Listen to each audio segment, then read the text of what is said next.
Good afternoon. Thank you for joining us in this, what's going to be, I hope, a really fun fireside chat. Apologies for the bit of a late start. We had a few technology issues, as one does. But we're really looking forward to this. Today, we're going to be talking about the labour market and what it might look like on the other side of this COVID-19 thing. Rhonda and I are going to be trying to read the tea leaves, I suppose, and figure out, make some predictions, and hopefully they provide some value to you guys. We've got two different cohorts of folks on the line with us today. We've got a large proportion of you, unfortunately, you will have lost your jobs, or you might be worried about losing your jobs. And then we've also got a whole lot of HR people through our networks. Each of whom feel a deep, I suppose, responsibility to their people, and so we're trying to keep the conversation relevant to both groups. And of course, to do that, I'm joined by my great mate and my mentor, Rhonda Brighton-Hall. Welcome, Rhonda. Hi, Joel, and it's great to be here. It is a very serious topic, so hopefully we can bring some light to it that is helpful for people. I think that was our objective, and I'm looking forward to trying to do that. To that end, we've set a fairly simple agenda, which is basically to talk about the scale of the change that we're currently going through, which is, by any definition, and we won't use the word unprecedented again for the 15th time today, but it is the biggest change that we've seen since Second World War, or First World War even, so it's quite remarkable. Talking more positively, how do you pivot your HR strategy if you're in that group or that cohort that Joel just mentioned, that is the people who are looking at their team and going, how do I look after people? How do I think about this? What is my role and how can I make a difference? And then finally, landing on what you might do as either a leader or as an individual who's been impacted by this, so that you're more ready, or as ready as we possibly can be, for 2021. And so that's sort of the very simple agenda that we've set. And then part of that, what we've done is left a good 15 minutes at the end so that we can answer questions. And I'm very happy to have wherever you want to take the conversation at that point. So on that note, how big is the change, Joel? This is your thing. I know you're passionate about this topic. My thing, yeah. Yeah, so we've done a lot of thinking, together, collectively, and personally, and whatever, on what this change might mean. Where I come from it, I'm actually fascinated by the intersection of financial markets on one hand and the labour market, essentially the heart of the real economy, and that's kind of what we try to do. And in particular, how it affects both the folks in the HR industry, but also obviously a lot of you out there, and of course that there is a lot of folks who unfortunately have lost their jobs. And so I'm going to try to look at that. And here's what I think is happening right now. So the first 3 weeks were all about let's run on adrenaline. But I think there's been some fairly significant changes over the past 7 days, or even the past few days since we had the long weekend. Some of those changes are at a micro level, and so micro by that I mean how it affects each of us individually. So the first piece of micro change that's happening or is about to change is we're about to start seeing some of the economic data come through. And so what I mean by that is economic data, unemployment numbers, GDP, all of that kind of stuff is typically lags by anywhere between 15 to 60 days, give or take. And so coming next week, I think it's on Tuesday, we've got the unemployment data, and then of course we've got retail sales. And so what we will be doing is we're going to be shifting from a focus on the medical side of this tragedy to the economic side. And I think that's going to be part of the conversation.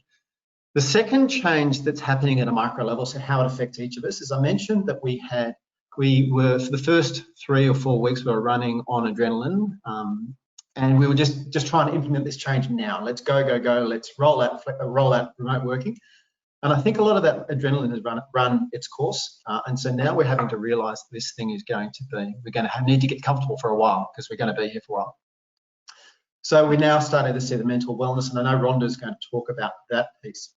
At a macro level, you're seeing slightly different things. So we're now really starting to see the unemployment data, the jobs data. So of course you saw numbers from Seek, I think this week, that were versus this time last year, their flow in new job ads was down 65%. And I think it probably has further to fall too.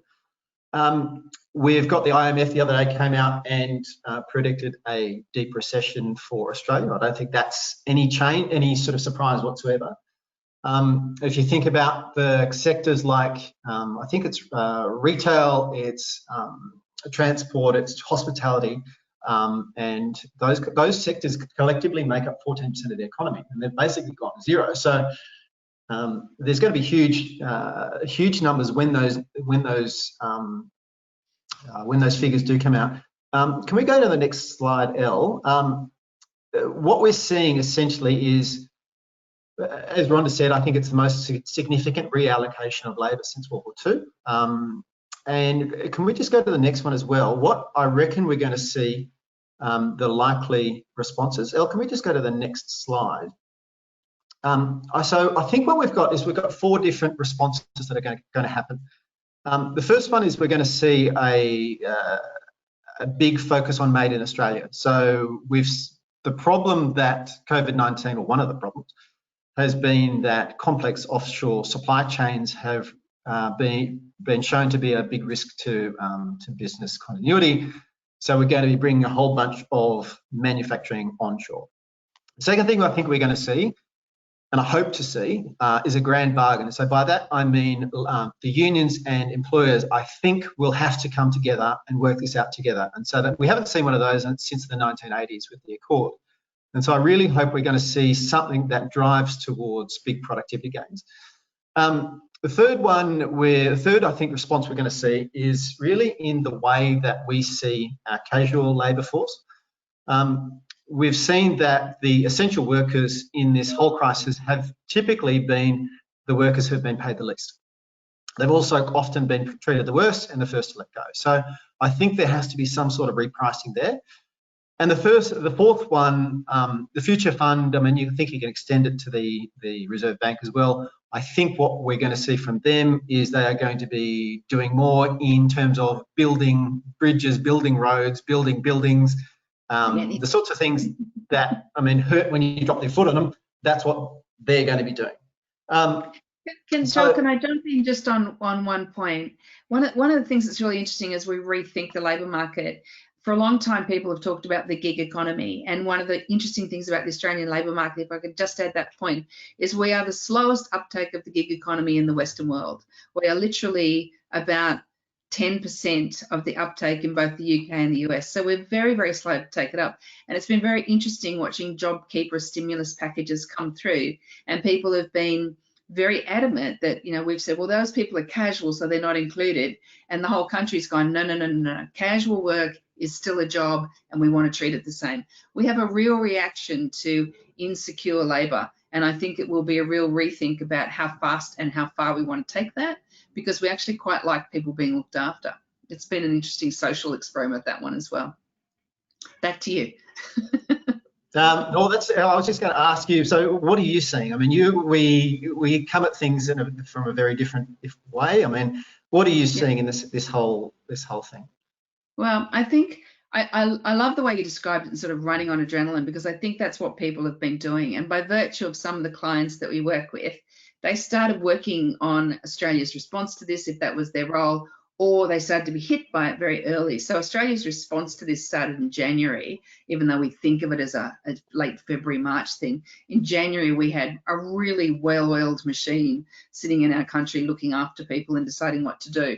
So you started to see what this would look like and get predictions. Those people now, as we're in the middle of April, are already looking and saying, okay, now that we're through that, what's next and what does it look like? So they're already thinking forward, because you can't keep firefighting and reacting in an emergency way for a sustained period of time without getting totally exhausted. So that's the first thing we're seeing, is that we're already getting a group going, okay, what's next, what's forward? And I think that's very positive.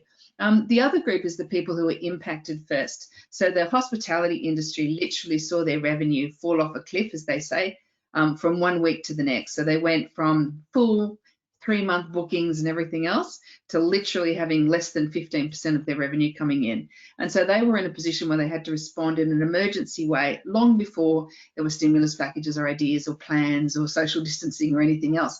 And so it was quite dramatic to see how they responded. And what we saw, and I have to put it out there because it was so interesting, is there were so many lawyers and experts talking about this is the rules of what you're allowed to do. But what we saw is people genuinely saying, oh my God, I've built a business over 10 years, 15 years, whatever it happened to be, 5 years. I love my team. How can I look after them? And so there was this real paternal, maternal approach where people wanted to make sure their team was safe and make sure their colleagues were safe. And these were even people whose doors of their business were shutting, and they were still saying, what can I do from a human perspective to look after people? And I think that's fascinating, and I think it's deeply cultural, and it's something probably quite positive as we step into the future, that we actually quite like looking after each other. And you can see when we said we need social distancing to look after people, we all went, okay, and we went and did it. And so we do have a social thing that we do look after other people in society. And I think it's, you know, for all we bag ourselves out about our Australian culture, it's actually some awesome elements to it too. No, so it's, I mean, that's right. We've got a massive change happening here. Elle, can we just go to the next slide?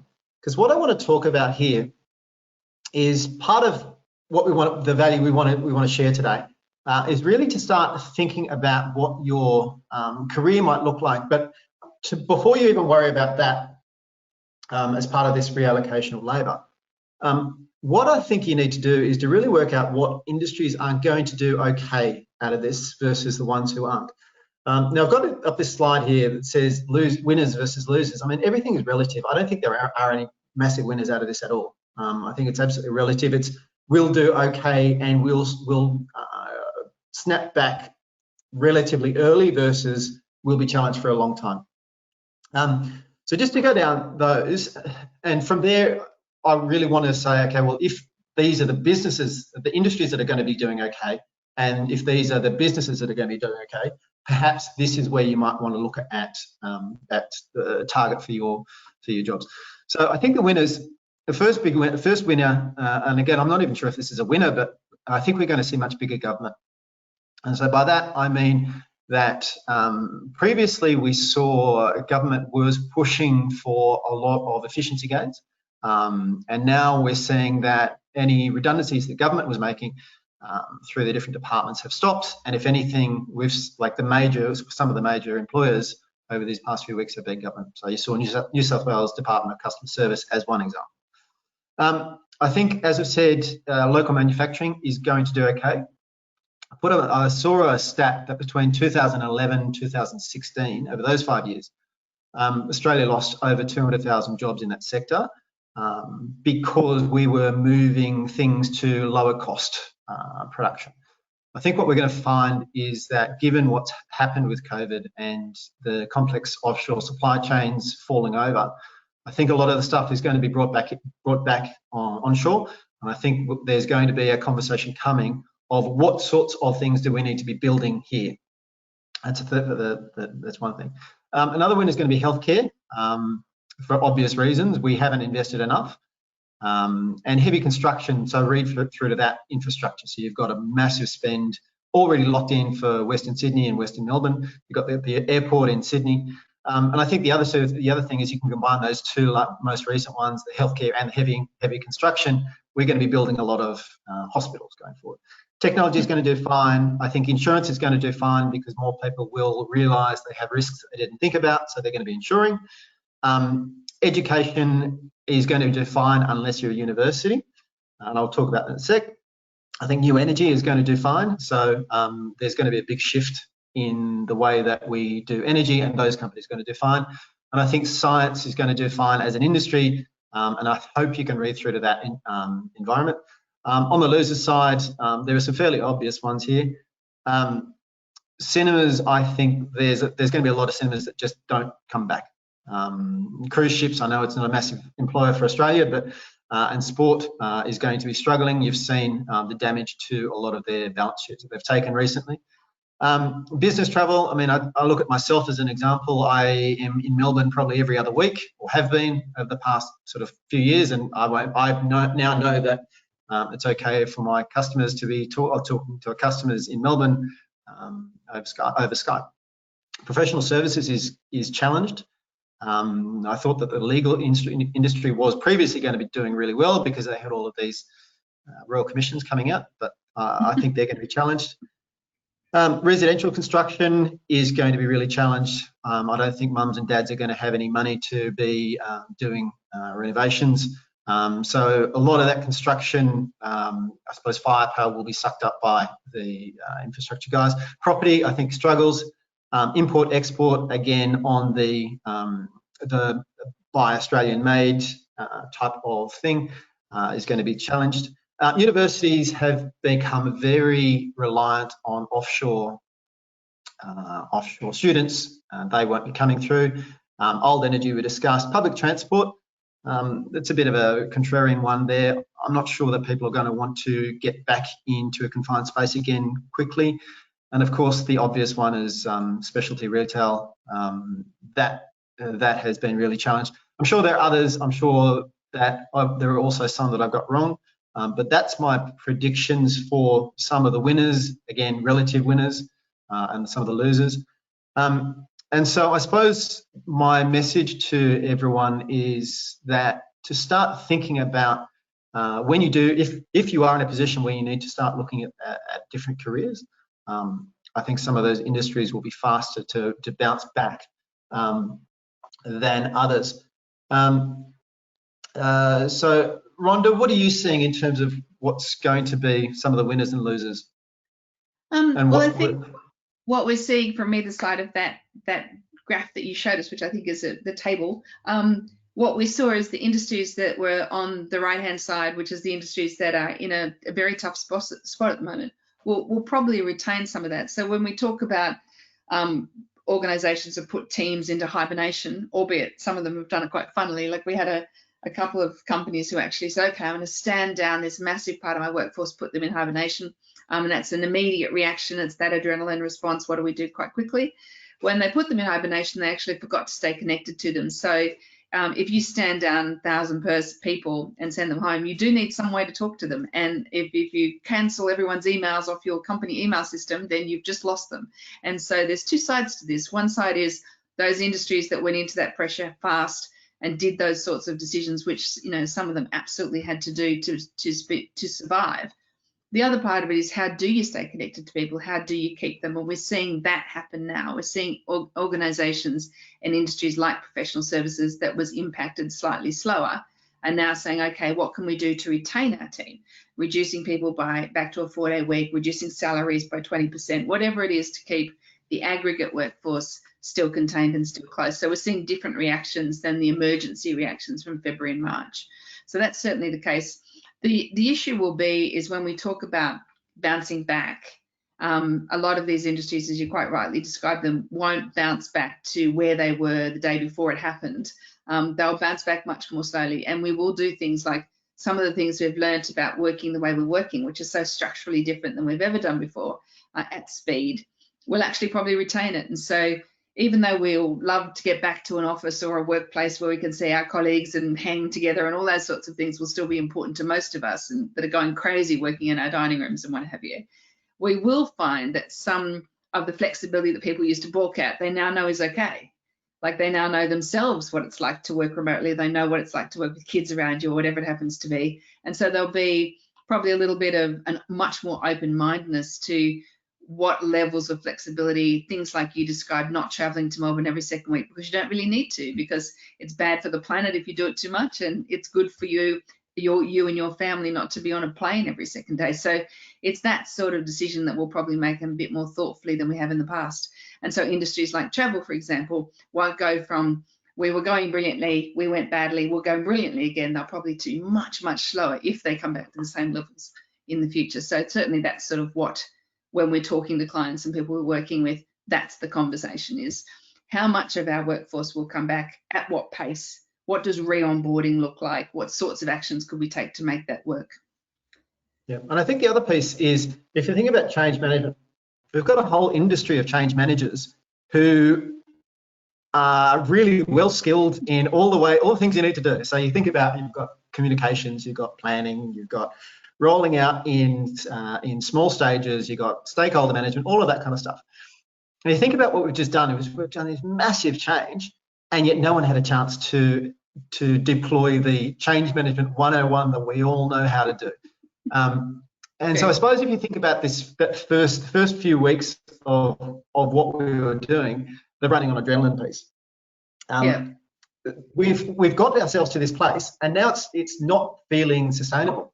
And we're also seeing the mental health piece. So some of the data that we've got, we surveyed our community. We've been doing it every week since it started, and we asked them basically 2 questions. The first question is, what is your how are you feeling about your work life right now versus pre-COVID? And the second one is what is your mental wellness like now? Rate your mental wellness out of 10 versus pre-COVID. And what we're seeing is actually really, really terrible numbers. So in terms of the mental health piece, it's minus 17% right now. If you put a baseline at the week before, middle of February, where people are now feeling 17% worse about their mental health at scale. And I mean, the numbers are big enough such that they're statistically significant. And the other one, of course, is how am I feeling about my career? How confident am I about my career? And that's down at minus 28. And it's actually falling faster than mental health. So I'm not sure if it was just over the long weekend that we really saw this, but that was when we saw the big drops, as people, I think, realise that we're now getting into this. We're going to be here for a while. But we also know something. I think that's part of when we talk about this, like when we work with a technology company, we know the problems that working remotely all the time or working completely disparate all the time looks like. We know exactly what it does. So the things that we know about that is that the things that matter about culture, purpose, relationships, some freedom to do work your way, and some accountability that people depend on you, they're the big 4.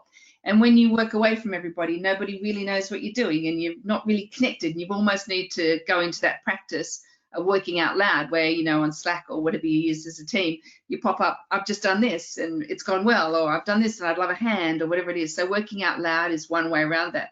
The other thing we know from technology companies that work like this more often is, even though they try to create a feeling of culture with, the furniture or the building or the feel of the whatever it happens to be, that isn't what connects people. And when you take that away and they're at home and they can't see the cool office or the view over the harbour or whatever it happens to be, it does come down to you and your work, and is it meaningful? You and the relationships with the people you work with. And if they're not getting really tight and kept really tight, things happen that are strange. Like, we know people who work remotely work extra long days. They have no boundaries on their days. They work at night time. They forget that weekends happen. They don't know what day of the week it is.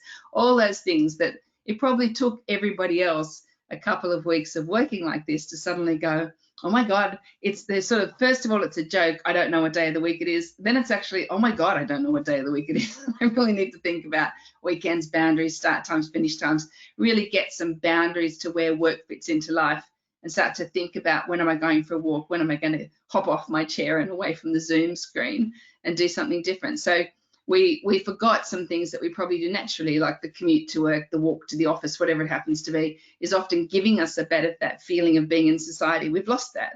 And so now we're reminded of how important it is, and we probably didn't notice. So Rhonda, talk to us about career transition and the career switch, the sorts of stuff that Career Switch has been doing in this space. And what is your view on best practice? If someone's out there, what should they be doing right now? Well, I think that we've talked about the company piece. So the company piece, whatever you're doing with your people strategy or whatever your ideas happen to be, you've got to get right down to how connected are you to your team, why are you connected to them, what are they doing for that? So get into the nitty gritty of, people sort of check, don't do it artificially, like a check-in for 5 minutes and everybody gets, that sort of idea. Just more, picking up the phone, sending a short message, asking people how they're going, check, oh, wow, I know you're doing that big meeting this morning. How did it go? Just reminding people to stay connected. But then at an individual level and rethinking your career, you do need to sort of go, okay, realistically, I might be in one of those industries that's gone into a pretty bad space. And even though it's a rush of adrenaline and everybody's waiting for dates and stimulus and everything else, the reality is those industries may change quite substantially. While you've got this moment of time to go, wow, I thought I was doing that job and now I'm not, I've got nothing else to do, what should I do? We can actually think about, what job should I be doing? What job could I be doing? How should I learn to do that? And so a lot of what we've been building for people in the auspices of Career Switch is to say, how can you get people to talk about the job they're doing? Is it the right job? Is it the job they actually want to do? Instead of just moving through, we just keep doing what we always do, because a lot of us just go on remote control after a while. But actually to sit back and go, okay, I've had a whole day doing the job that I do, even remotely.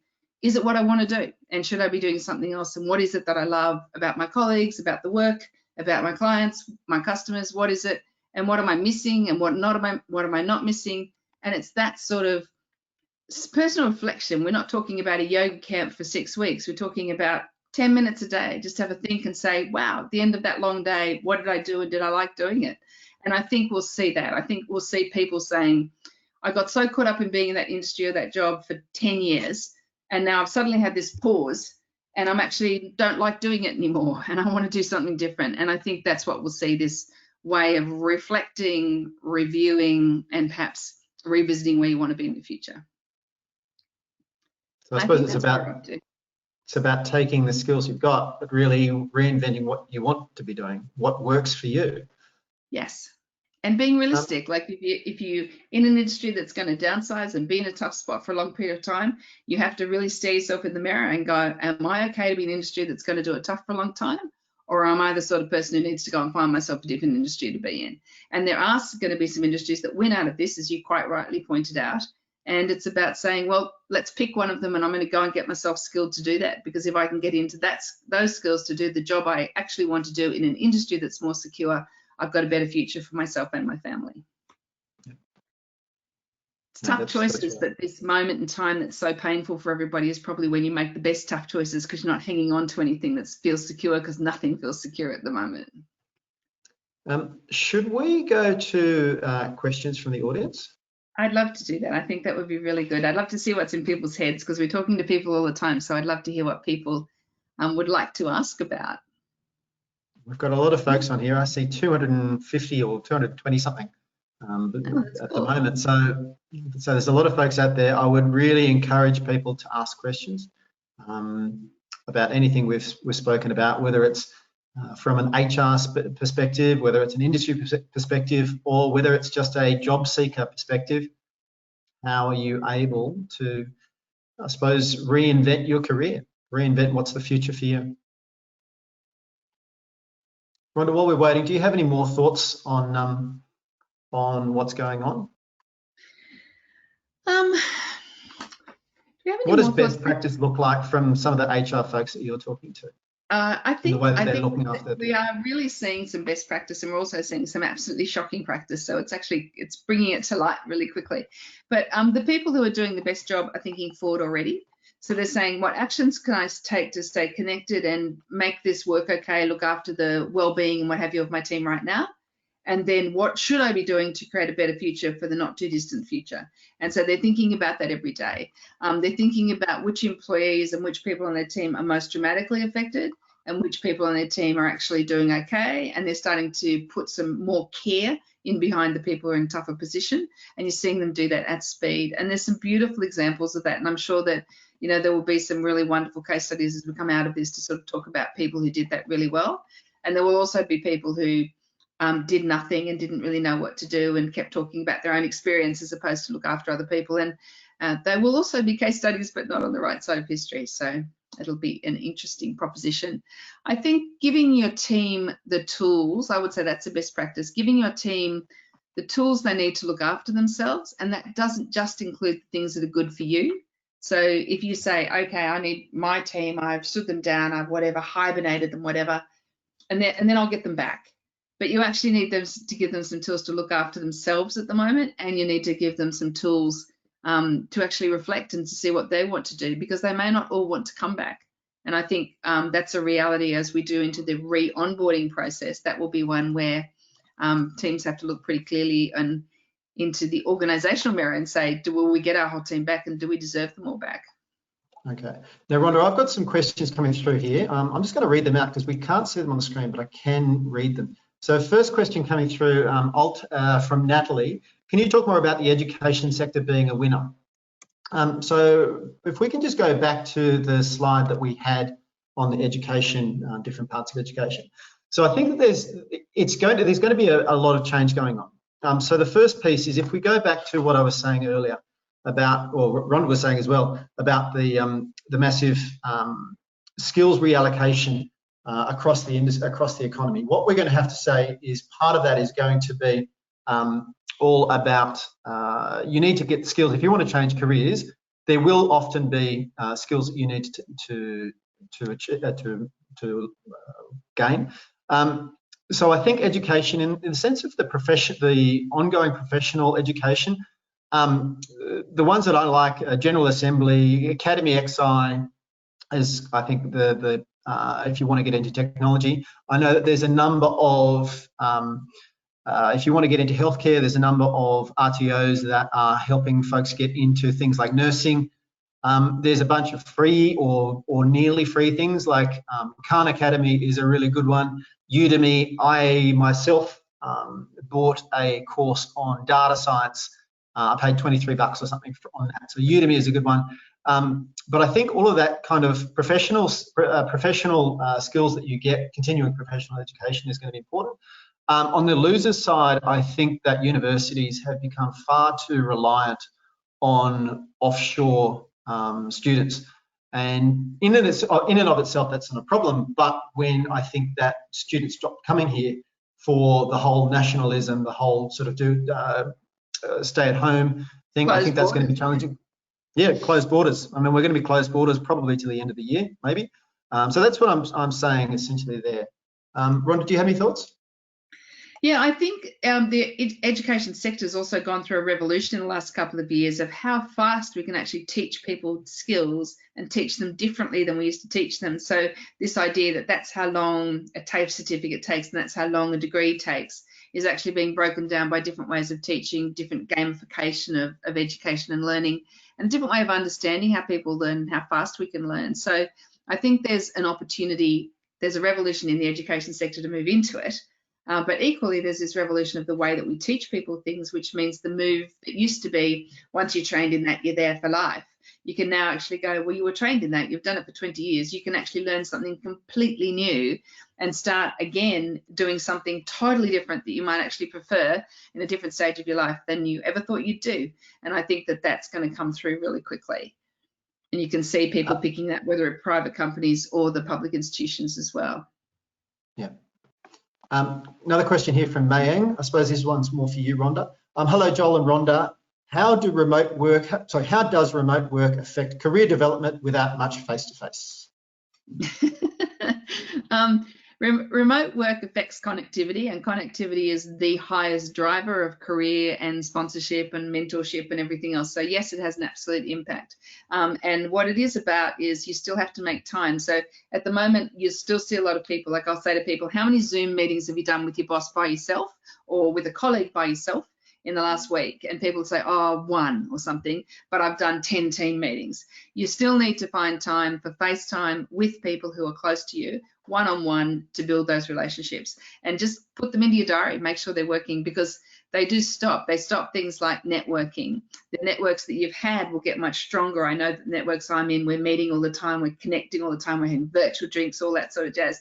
But if you haven't got those networks and you're still at the stage of your career where you're building them, then this needs to be done quite deliberately, and it needs to be, I'm going to make time to connect with people. I'm going to reach out to people. I did one this morning. I wrote to a guy and said, I'd love your advice on this. You don't know me, but I really would appreciate it. Happy to swap some expertise for expertise. And he came back in 10 minutes and said, sure, we've got a meeting on Monday. So start reaching out to people as you would normally reach out to them, but it just happens to be that it'll be virtual for a little while. But make sure you concentrate on it, because if you don't build your networks, they disappear pretty quickly. All right, I've got another question from Francisca, and it's a bit of a controversial one. So Francisca writes, What are your thoughts about job stability in the big four banks? Yeah. Yes. I'll lead off on this. I think Rhonda's got some opinions. So both Rhonda and I do actually have a history in banking. If I'm honest, it's not great. I don't think. I think the banks themselves will do okay. But if you think about what banks have been doing for the past however many years, has been downsizing. And that had nothing to do with COVID-19. That was more a future of work. They'd looked at their future requirements for skills requirements, and they saw that the future was smaller and more driven by technology. Rhonda, what do you think? I think, yeah, I agree with what you just said. And I also think that they've got this really important role in the society, is that they're really foundational. The government's absolutely used them as a lever to look after society and protect the economy as best we can in this period. So they're absolutely embedded in our social structures and a very important element of it. Having said that, they'll go through the same, a lot of their businesses will be impacted. They'll have, already you can see the number of recruits going into call centres to help people to deal with debt and what have you, which is instant. That happened instantly as people lost their roles in hospitality and retail and what have you. But that will subside, and you'll have less business being done at scale, and that will affect these businesses that are built on business. And that's, banks, that's where they sit. So they will eventually get it, but it will take a little while to flow through, because at the moment they're playing this social role, which is so important temporarily. All right, I've got a really good one for you here from Stephen. Rhonda, families are going through a recalibration of duties at home. Yes. Mums are now often the sole breadwinner. How can an employer help female employers with these often values-based, how can they help female employers in particular? Yeah, that was one of the conversations we had this morning. It's actually really interesting, the impact of pandemics and social crisis on women, because they carry still so much of the caring responsibility. So it's biased against women usually. What happens is, because we also dominate the caring professions, we're also the essential workers. So it's been a really interesting dynamic, because they're playing off each other. How can employers help? Lead into the conversation, but not in a preachy way. So I think one of those things where you've got women who are doing the caring and the work, and everybody at home's not quite getting their act together just yet, which is probably pretty common. Talk to stories about, wow, we've got this person on a team, they're doing this, this, and this, and this is how it's working out, and they tried this, and just simple tricks and sort of connection points that you can put forward for people to suggest that they do. And I think that's the best way to have the conversation with people when it's not really your role. Like, you can't go in and say, hey, look, I noticed your family gender schemas aren't working out for women at the moment. Like, that's not good. That people are, what? So you need to be talking about it in a way that makes sense. And that probably is in the stories and reality of how people are currently working, and asking how you can help. Like, how's it going? Like, your survey, Joel, sounds great when you're sort of going, how's it going? What's working for you? What's not? How can we support you? That's a great question. I've got another one from Marzena from one of our HR folks. And I know it touches work that both you and I are doing in the market. Marzena asks, what should an HR manager do in the first place to support their leaders during this challenging time? It's a great question, and I love HR people thinking about it. So there is something they've got to do. They've got to put them in two categories, and this is work that Joel and I have been talking a lot about and doing in the last couple of months, is they have a role where they do need to be the primary voice into people. So when the CEO speaks from an organization, people go, yep, that's the inspirational speech bit, and then they check with their boss to make sure it's real. That boss in this current circumstance is usually in the same position as the team. And so they've got this position of care, look after, connect my team, even though we're all sort of stood down, or we're all disconnected, or we're all working away from each other. So they've got that caring role, but they're also in it. And I think there's a second piece that a HR person can do, informing circles or learning circles, whatever you want to call it, whatever the right term for you is, to get them together, support them, give them good tools, say this is some examples. This is a good thing that we've found that works really well when you're working on virtual team sites like Slack or whatever.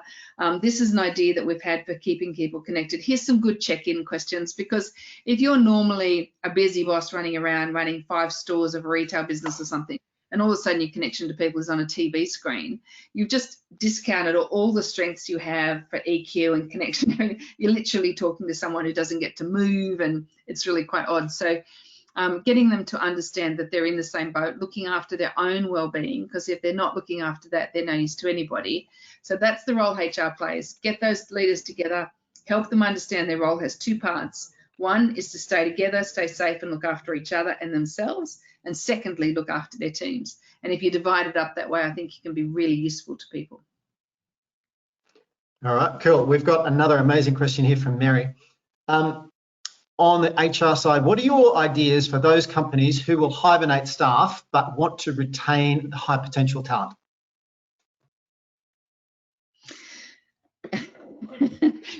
This is a really interesting question, because at the moment everybody hibernated big groups of people, and then they suddenly thought, oh my God, in that hibernated group is our future. And so now they're trying to reconnect. So if you haven't hibernated staff, or you haven't discounted salaries and hours and days of the week and everything yet, think carefully before you do. Think who you are talking to and how you're talking to them. Because once you disconnect somebody, it's very, very difficult to say, you know, here's my instant adrenaline rush decision. And then 2 weeks later go, oh, by the way, I really care and I'd like to talk to you now, because the person's gone, I'm gone, talk to you in the future, maybe, you know. So staying connected before you disconnect is very important, and deciding how you're going to stay connected. So talented groups, for example, the question earlier about how it affects career, they'll be worrying, they'll be thinking, wow, I've worked really hard, I'm in a good position, I know I'm valued, but now my company is sort of in a bit of disarray at the moment. I don't want to lose 6 months of my life or my career. It's important at this stage, and that's much more important earlier in your career than it is later. But what it means is that you've got to find ways to develop and help without doing something inane. Like, don't do, you know, once a Friday, every Friday we do webinar training or something. That would be like, sure. It is about what we're going to do is, while we're all away, we're going to set up a mentoring program, because we've got a little bit more capacity than we've ever had before. And if you'd like to be part of that, then let us know, and we're going to connect people into great people. It's that sort of thinking, that a deepening relationships and deepening connectivity, not trying to sheep dip everybody. And as an aside, of course, Career Switch has a hibernation product that we can help folks with if they do need to keep their teams connected and close, while and also committed to coming back. And we talked a lot about this, because this was one that every person we spoke to said, I'm sending people off to the wilderness and I don't know how to stay connected to them. So this is a really simple and very pragmatic way of keeping them close. And it will be about connection, your ability to stay connected with all your team, but especially the people who are your future, will be absolutely telling in who bothers to come back to you. All right, I've got another question on recruitment. Recruitment after this is all over. So what does the recruitment look like once the economy opens up again? Yeah, I think fundamentally jobs are going to change, and we'll start to see we needed different things than we needed. I mean, what was really interesting is everyone talks about well-being and care and everything else, but what we saw is a lot of the companies that hibernated their teams, one of the first teams they hibernated was their well-being team. And I thought, that's interesting. You would have thought that was one of the teams that you would know you needed. Like, as people go through a pretty tough period, how are we thinking thoughtfully about the future and support them? And so I think what will open up again is we'll start to get serious about the jobs that we missed, or the jobs that we let go that we didn't realize were so important. I would say well-being, culture, people. I think this is a whole different ballgame now. We have never had such a need for people to teach and help leaders be better connected. We haven't yet understood the power of culture that's based on purpose and relationships rather than an event or a building. And all of a sudden we got a lesson at speed on exactly what that looks like. And people who are better at that work and can do it will open up very quickly. It will be interesting to see how fast recruitment comes back, because I think at the moment we've got such a flow of people who don't have a job or have been stood down or whatever it happens to be. I think that will last us for quite a while. So I don't think it will ping back to what it was. I think it will be a very gradual reawakening of that industry, in my opinion. So a couple of statistics, or actually in terms of the timelines. So if we look at the 2008-09 experience, so the Lehman moment happened in September 2008. You had the lows in the market of about, I think, January or February the following year. and the economy in the US. Now, this is a US experience, and we are not the US, but it's a data point. The economy in the US didn't start adding jobs until November of 2009. So that is a full, I don't know, 14 months after the event. If you have a look at the event here, we were essentially the 1st of, let's call it the 1st of March, is really when our event happened. And so I have a feeling it's going to be a 2021 story. It's not the answer you want to be giving, but I also think we don't want to be bullshitting people. I think this is going to be tough for a while. Yeah, and I think the big recruitment companies, and there's a couple of really good ones, and what they're doing and how they're thinking about their own team during this period is probably indicative of how well they'll survive this period and how well they'll come back. Because some of them are exceptionally good at retaining and sustaining a good team, connecting them, keeping them close, and others are not as good. So I think that will be telling. I think that will be true of every industry, but recruitment will be no exception to it. We've got time for like maybe 1 or 2 more questions. I don't think we've got much though. Question for the HR team, the HR folks in the room, from Erin. What impact will this have on HR practitioners, and what skills will keep HR essential? I'm hopelessly biased on this one, so I can answer it from my opinion, and then we always need the other voice. Too, but that's besides the point. Well, I think this conversation that we're having and how you reopen a workforce, reopen an economy, how you care for people who've been in a pretty bad space for a couple of months, this is the work of people and culture very genuinely. And it's the work of companies that have got employee experience people who deeply understand that connection, not just the PR machine or the EVP, but actually deeply connecting people. And I think that has long been the future of the HR profession. And I think it will just be the future coming at us a lot faster than we expected, which is great. And we will see very genuine live EVPs. So it will be, this is what you did and it was really great. And people will tell that story of how they were cared for and looked after. And that will be the EVP. And I think it will be very, very powerful. And people who understand how to get leaders connected into that will be very valuable HR people. People who are just about, what are the mechanics of rules? That's a pretty quick decision. People do it as a rush, as we've just seen. It's really not something that's strategic. My opinion would be that if you take a step back, I keep reading that COVID-19 has changed everything, and I call absolute bullshit on that. I think what COVID-19 has done is it's just brought forward the timeline of the changes we were going to have anyway. On a work basis, the way that we work, the new ways of working, and if you want to sort of encapsulate it into the future of work. So I think what HR's job now, if you want to maintain relevance, I think what HR needs to do is they need to work out what are the skills that you've been learning over the past 3 weeks, 4 weeks, whatever it is. What are the skills that your business has learned and the new ways of working? And then what you're going to have to do is to curate those and work out which pieces of those these new ways of working you want to keep as part of your future of work.